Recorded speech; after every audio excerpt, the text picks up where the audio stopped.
હવે આત્મા જો છે, તેથી તે જીવ શુદ્ધ કેવડી છે. એક પરમાર શુદ્ધ કેવડી અને એક વ્યવહાર શુદ્ધ કેવડી, બે કેસે ટીકામાં આવશે. ટીકા પ્રથમ, જે શ્રુતથી એટલે અંતર્મુખ જ્ઞાનથી ખરેખર શ્રુતની પણ ઉપાધિ છે, એ તો જ્ઞાનથી આત્મા જણાય છે. એક વખતનો પ્રસંગ અટાણે યાદ આવ્યો. સોનગઢમાં હું હતો, રાત્રિ ચર્ચા થઈ. એમાં ગુરુદેવે ફરમાયું કે જ્ઞાનથી આત્માનો અનુભવ થાય છે. ત્યારે એક શ્રોતાએ પ્રશ્ન કર્યો કે એ કયું જ્ઞાન? ક્ષાય જ્ઞાન તો છે નહીં સાહેબ. તો સૂક્ષ્મ જ્ઞાનથી આત્માનો અનુભવ થાય કે ના, જ્ઞાનથી અનુભવ થાય. પછી શિષ્ય બીજો પ્રશ્ન કર્યો કે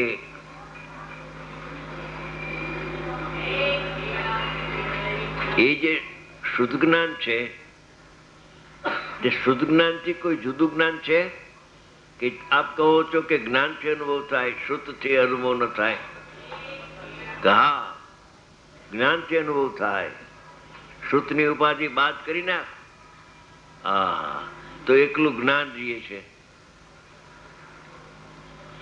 આ શુદ્ધ જ્ઞાન છે ને, મતિ શુદ્ધ એ ક્ષોભક્ષમ છે, અને જ્ઞાન છે ને એમાં ક્ષોભક્ષમ પણ નથી.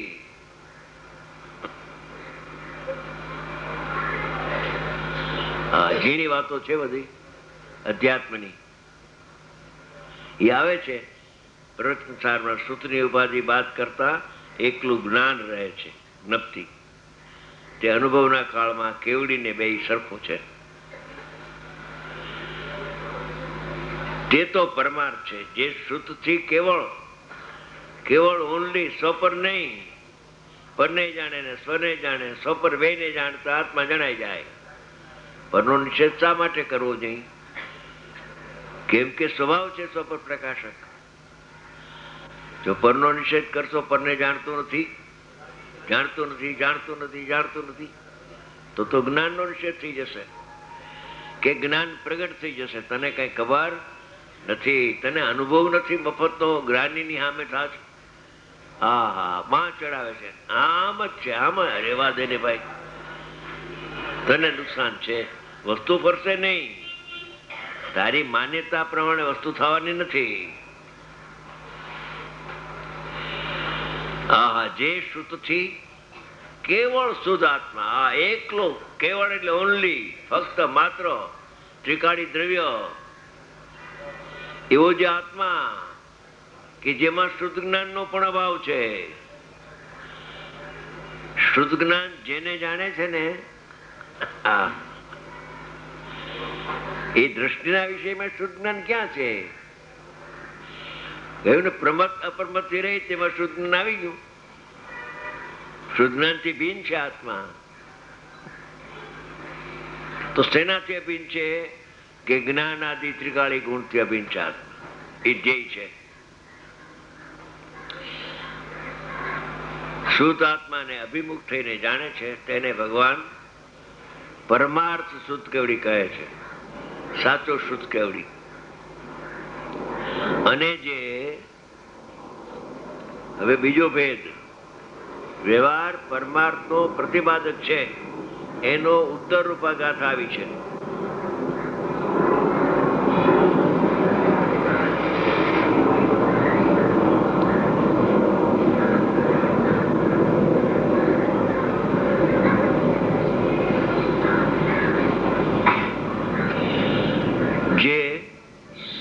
શુદ્ધ જ્ઞાન ને જાણે છે, પેલા દ્રવ્યને જાણવાનું આવ્યું તે નિશ્ચય, અને જ્ઞાનની પર્યાયને જે જાણે છે તે વ્યવહાર છે.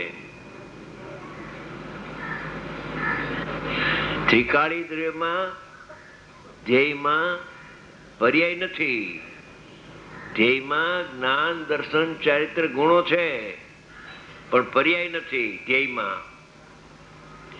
અને જ્યારે એને જાણે છે ત્યારે શુદ્ધ જ્ઞાન એ પર્યાય છે, આત્મા છે, અભેદ અપેક્ષાએ. તો જે સર્વ શુદ્ધ જ્ઞાનને જાણે છે, સર્વ વિશેષણ મૂક્યું છે આગળ. શુદ્ધ જ્ઞાનને જાણે છે એમ નહીં, સર્વ શુદ્ધ જ્ઞાનને જાણે છે. આવ્યું તો ને કે જે આત્માને જાણે ને સર્વ જીન શાસન અનુભૂતિ છે એને સર્વ જીન શાસન કહ્યું. તો જે સર્વ શુદ્ધ જ્ઞાનને જાણે છે એટલે જ્ઞાનમાં અનાદિ અનંત પદાર્થોના ભૂત ભવિષ્ય વર્તમાન ત્રણ કાળની પર્યાય સહિતના દ્રવ્યો એમાં પ્રતિભાસે છે, એમાં ઝલકે છે. એ જ્ઞાનની સ્વચ્છતાનો સ્વભાવ છે. જ્ઞેયો જ્ઞાનમાં નથી આવતા. જ્ઞેય છે માટે પ્રતિભાસ થયો એમ પણ છે નહીં. પણ સર્વશુદ્ધ જ્ઞાનને જાણે છે. થોડીક માર્મિક વાત આમાં છે. જેટલું કેવળ જ્ઞાનની પર્યાયનો વિષય છે ને એટલો શુદ્ધ જ્ઞાનની પર્યાયનો વિષય છે. કેમ બેસે ને? સર્વજ્ઞ એનો સ્વભાવ છે. સર્વજ્ઞની પર્યાય ભલે પ્રગટ ન થાય, થાય ત્યારે થાય, એને કાળે થશે. પણ એ શુદ્ધ જ્ઞાનનો વિષય પણ કેવડી જેટલો છે. પરોક્ષ અને પ્રત્યક્ષ એટલો તફાવત છે. એક શુદ્ધ જ્ઞાનથી જાણે છે, બીજો કેવળ જ્ઞાનથી જાણે છે. પણ વિષય જેમ એકલો આત્મા શુદ્ધ જ્ઞાન કેવળ જ્ઞાનનો વિષય છે, એમ શુદ્ધ જ્ઞાનનો વિષય એકલો આત્મા, એમ કેવળી ભગવાન પણ આવે છે ને. લોક ને ચરાચર પદાર્થને એક સમય માત્રમાં પ્રત્યક્ષ કરે છે. એના જ્ઞાનમાં કઈ જાણવું બાકી રહેતું નથી. એમ આવે છે. વ્યવહારની વાત તો બધી એમ જ હોય ને, એને જાણે છે એમ આવ્યો. કઈ ગભરાવાની જરૂર નથી. જાણે છે જ્ઞાનને, પણ જ્ઞાનમાં પ્રતિભાસ દેખીને ઉપચારથી એને જાણે છે. કાર્યમાં કારણનો આપીને આરોપ આપીને કહેવામાં આવે એ બધું પ્રવર્તનસારમાં છે. તે વ્યવહાર છે. અહીં બે પક્ષ લઈને પરીક્ષા કરીએ છીએ. ઉપર કહેલું સર્વજ્ઞાન આત્મા છે કે અનાત્મા? આ જે શુદ્ધ જ્ઞાન છે એ આત્મા છે કે અનાત્મા? જો અનાત્માનો પક્ષ લેવામાં આવે તો તે બરાબર નથી. કારણ કે સમસ્ત જે જળરૂપ અનાત્મા આકાશ આદિ 5 દ્રવ્યો છે તેમનું જ્ઞાન સાથે તાદાત્મ્ય બનતું નથી. આત્માની સાથે તો જ્ઞાનનું તાદાત્મ્ય બને છે, માટે જ્ઞાન આત્માનું છે તો વ્યાજબી છે. પણ એ જ્ઞાન 6 દ્રવ્યોનું છે એમ બની શકતું નથી. કેમ કે એની સાથે જ્ઞાનનો તાદાત્મ્ય સંબંધ નથી. પ્રશ્ન હતો ને કે આત્મા છે કે અનાત્મા? ઈ શુદ્ધ જ્ઞાન તેમનું જ્ઞાન સાથે તાદાત્મ્ય સંબંધ એવો છે, ટેળો ટળે નહીં, એને તાદાત્મ્ય કહેવામાં આવે છે. જેમ અગ્નિ છે એનું ઉષ્ણની સાથે તાદાત્મ્ય સંબંધ છે. ઉષ્ણતા ને અગ્નિ એક પદાર્થ છે. ઉષ્ણતા જુદી ને અગ્નિ બીજી એમ છે નહીં. એમ જ્ઞાન ને આત્મા બે વચ્ચે તાદાત્મ્ય સંબંધ છે. રાગની સાથે સંયોગ સંબંધ છે. કર્મ નો કર્મની સાથે એક છાત્રા વગર સંબંધ છે. અભ્યાસ કરે તો કામ થાય એવું છે. થોડોક ટાઈમ કાઢીને અભ્યાસ કરવો, એમાં કઈ વેપારને ધક્કો નહીં લાગે. 2 ગ્રાહક વયા જશે તો હાજી 4 ગ્રાહક આવશે. શ્રદ્ધા રાખને જરાક. શ્રદ્ધાનો પોતાના પુણ્યનો ભરોસો નહીં. જલ્દી કરો નકર 2 ગ્રાહક વયા જશે. પણ મંદિરે જઈને પછી જાણે તો તો મંદિરે જાવ તો અડધો કલાક નીકળી જાય, તો 2 કલાક વ્યા જાય. હા હા હા, કઈ ઠેકાણા વગરનું બધું છે. જેને પરપદાર્થની રુચિ છે ને એને આત્માની રુચિ નથી. એક મ્યાનમાં 2 તરવાર નહીં રહીએ કે ના અમે આત્માની રુચિ રાખીએ છીએ અને થોડીક પરપદાર્થની ગ્રહસ્થી છે ને એટલે રુચિ રાખીએ. એક મ્યાનમાં 2 તરવાર ન હોય. જ્ઞાન સાથે તાદાત્મ્ય બનતું નથી. કેમ કે તેમનામાં એટલે કે પૂતગલાદિ 5 દ્રવ્યોમાં જ્ઞાન સિદ્ધ નથી. એમાં જ્ઞાન છે જ નહીં, ક્યાંથી તાદાત્મ્ય થાય? જ્ઞાન તો જ્ઞાનીનું આત્માનું છે, તો જ્ઞાન ને આત્મા તાદાત્મ્ય થાય છે. ક્ષણિક તાદાત્મ્ય અથવા અનિત્ય તાદાત્મ્ય પર્યાયની સાથે, ગુણની સાથે ત્રિકાળ તાદાત્મ્ય. દ્રષ્ટિના વિષયમાં ગુણો છે, ધ્યેયમાં ગુણભેદ છે અને જ્ઞેયમાં પર્યાય ભેદ છે. શું કહ્યું? કે દ્રષ્ટિનો જે વિષય ત્રિકાળી ભગવાન આત્મા છે એને દ્રષ્ટિના વિષયને સમજાવવું હોય તો શું કરવું? કે આત્મામાં જ્ઞાન, દર્શન, ચારિત્ર એવા ત્રિકાળી ગુણો છે. જેમ પારણામિક ભાવે આત્મા છે એમ એના ગુણો પણ પારણામિક ભાવે રહેલા છે, એટલે એમાં તાદાત્મ્યપણું છે. દ્રષ્ટિના વિષયમાં ગુણોનું તાદાત્મ્યપણું છે, ધ્યેયમાં ગુણોનું તાદાત્મ્યપણું છે અને જ્ઞેય થાય છે. જ્ઞેય છે નહીં, જ્ઞેય નવું થાય છે, ધ્યેય જૂનું છે. આ જૂનું નવું શું? ધ્યેય તો અનાદિ અનંત જ્ઞાય પરમાત્મા અંદર બિરાજમાન છે. એ કઈ પ્રગટ થતો નથી, એ તો પ્રગટ નિત્ય ઉદ્યોત રૂપ છે ભગવાન આત્મા. એનું જયારે ધ્યાન કરે છે લાયક ધ્યાન આવે છે સહજ, પણ કરે છે એમ કે ઉપદેશમાં બીજું શું થાય? એમાં કરતા બુદ્ધિનો દોષ લાગતો નથી.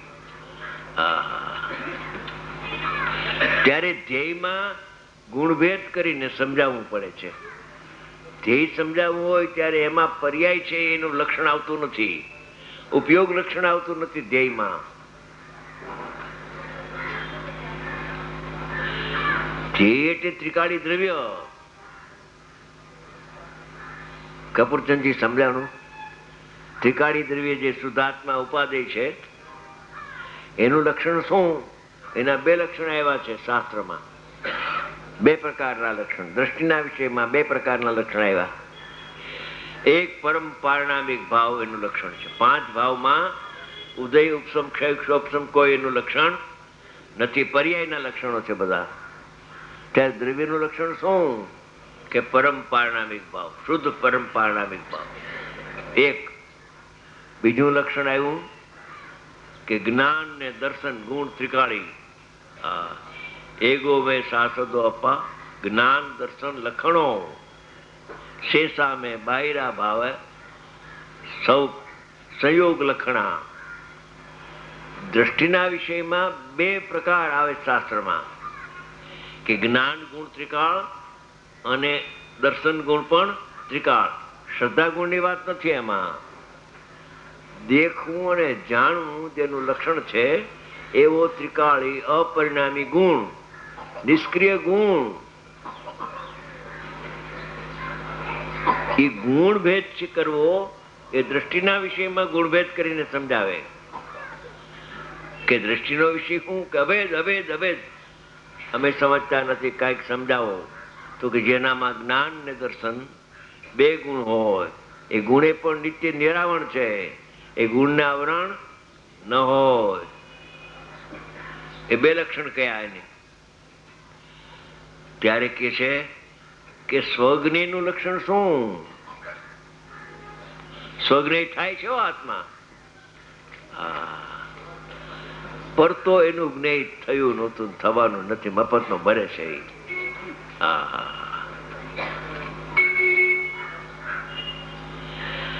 એ છે કે સ્વજ્ઞેયનું લક્ષણ શું છે? નવું થાય છે. નવું શું કામ કહ્યું? કે અનંત કાળથી અનાદિ મિથ્યા દ્રષ્ટિ જીવ એને આત્મદર્શન થયું નહોતું. એ પોતાની યોગ્યતા અને સોનગઢના સંતના નિમિત્તે થયું. તો કે છે કે એ નવું થાય છે. સમ્યક દર્શન જૂનું નથી, આત્મા જૂનો છે. સમ્યક દર્શન નવું પ્રગટ થાય છે. પહેલેથી સમ્યક દર્શન છે, પહેલેથી આત્મા છે. તો કહે છે કે એ અભિમુખ થયો ને આત્માને, આમાં આવ્યું ને. હા, તો અનુભવ થાય જેને, એને સ્વજ્ઞેયનું જ્ઞાન થાય છે. જે પૂર્વક જ્ઞેય થાય ને થાય જ.